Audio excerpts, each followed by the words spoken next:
Hey everyone, this is Zach. So today I'm talking about what is a realtor and are you required to be one? What is the cost with one? Are there any benefits of becoming a realtor? So we're gonna get into all that today because a realtor, not a realtor, but a realtor. I think about Modern Family with Phil Dunphy every time I say that. But a realtor is a different designation than an affiliate broker or a real estate agent licensed through the state governing body.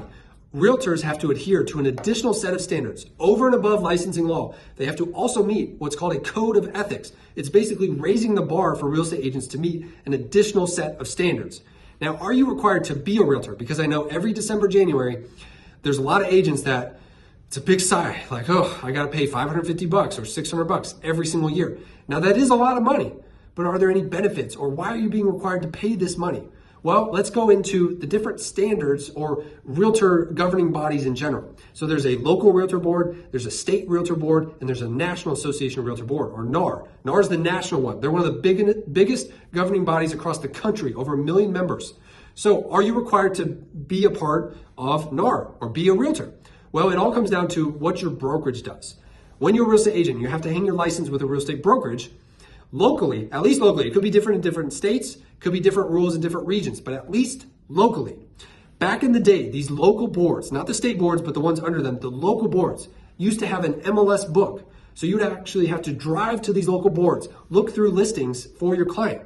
Well, locally, at least 7 associations got together and created RealTracs MLS. That way they could all share online all their listings. So because the association owns RealTracs, in order to join the MLS system, you have to be a realtor.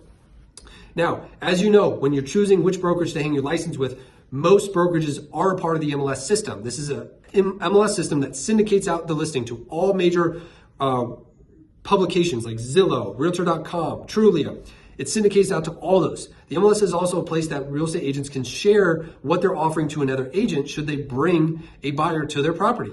You can also leave private remarks. You can also attach documents for other agents to share. It's basically one giant online database to collaborate and compensate each other. That's what the MLS is. So the MLS themselves require you to be a realtor to join. Now, an additional benefit that's often overlooked with these associations and being a realtor is the use of, up from the local board, the State Association of Realtors forms. So locally, they're called the TAR forms, Tennessee Association of Realtor forms. Could you imagine every single deal having to pay an attorney to write up a fresh set of contracts, amendments, clauses? That would be very costly, probably several $100s every single time. Or if you even wanted to maintain your own contracts every single year, you'd have to keep paying an attorney to update these forms, probably costing you a lot of money. And one step further, could you imagine every single licensed agent hiring their own independent attorneys to draft up their own independent contracts and forms, and then everybody trying to submit offers to each other with completely different contracts, terminologies?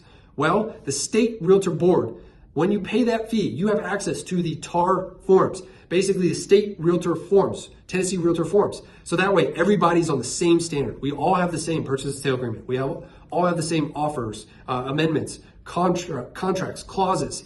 So that allows everybody to be on the same understanding. Because if we're all using our own independent forms, we're not licensed attorneys. We can't interpret those forms. But if realtors use the same set of forms, at least we can have the same trainings on them, the same understandings of them. So that is one of the biggest benefits of being a realtor, is you get access to these forms. They're not required to use every single deal because you'll run into new construction where a builder wants to use their forms. But most deals with other realtors, you're going to be using the State Realtor forms, Tennessee Association of Realtor forms, not the state governing body, but the State Realtor Board.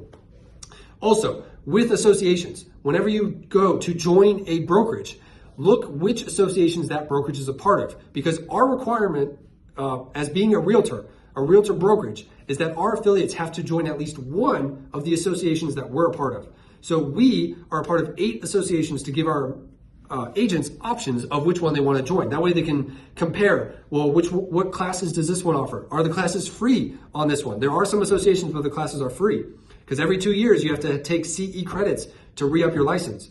So we're part of 8, that way our agents have options, but now you know why you are probably being required to be a realtor, because you're hanging your license at a brokerage that is a realtor member and part of the MLS, because the MLS requires it. But a good benefit that's often overlooked is you get access to the Tennessee Realtor forms. So I hope this video was insightful for you. Hopefully it cleared up any confusion as far as being a realtor. It is different than being a licensed real estate agent with the state. And remember, it's realtor, not realtor. So I'll see you guys next time.